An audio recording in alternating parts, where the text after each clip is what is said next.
Housing is second most essential basic need of humankind, as Nigeria has an estimated population of about 200 million people, which makes the housing sector to need more attention.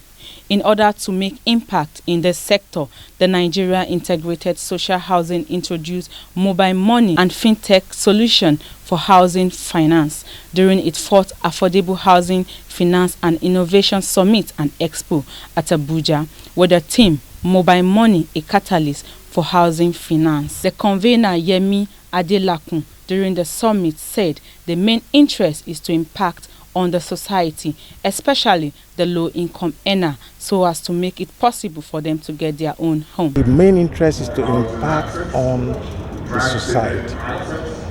Those who are in need of houses need to be able to get houses. The system we have on ground obviously is not working. We must come out with innovations that will make it possible for people to own their house. Mobile money as a catalyst for housing finance. Most of the time our people cannot afford mortgage interest rate. Even if they can't get it. But we are hoping that with the use of mobile phone, we'll be able to accumulate funds that will make it easier for people to access money to buy their homes. Everybody can buy a recharge card of 500, 1,000 over the week. Use that to contribute towards your home development. But the government has to come and help in so many ways. If you provide the land free of charge, you have brought down the cost of it. If you provide infrastructure, you have reduced it.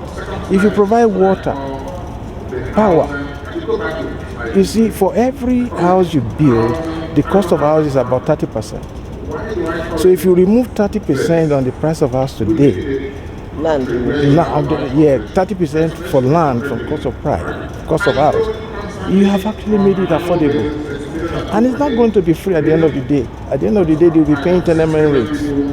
They will be paying all charges to government. So the government will come back to recover the cost of the land over time. Moruf Akinderu Fatai, the Honorable Commissioner for Housing Lagos State, said this expo is an avenue for people to talk on how the cost of building can be reduced for people with low income. Provide houses, shelter for low income earners. Up to now, it's a problematic thing because the cost of funding is high, and bringing money into Nigeria now is also not feasible.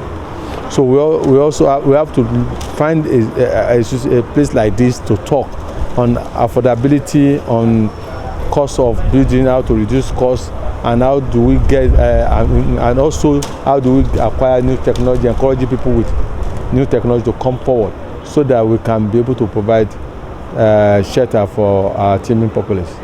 The convener also said the app will make it easy for people to get money for shelter. It's is up and running now, and we are improving on it. Okay. Now we have Rest Pay for rental, we have Kobo Pay for other things. There's Pros Pay. Pros Pay is for property payment solutions, and we should be on the lookout for that, whereby you'll be able to contribute as much as you can afford. Aggregate, if you aggregate 1 million people contributing 1,000, you know how much money that is. My message to Nigerians is a very simple one.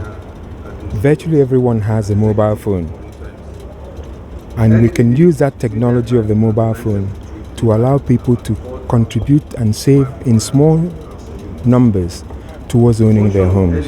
It's as simple as that. So if you only earn 500 naira a day, maybe you can contribute 100 naira. By the end of the month, that might build up to 30,000. And if you keep doing it, why should you not own your own home? You know? But it might be difficult for you to put together 30,000 at the end of the month. But if you were building it up slowly using the technology that is on your hand, you can own your own home. That's really my message, is that simple. Let people contribute in the way that they earn. Don't tell them they have to have a job. They have to earn every month. They have to have security. It's totally unnecessary. If you bring the number of people, millions of people together, you minimize the risk. Dorcas Olariwaju, Voice TV, Nigeria.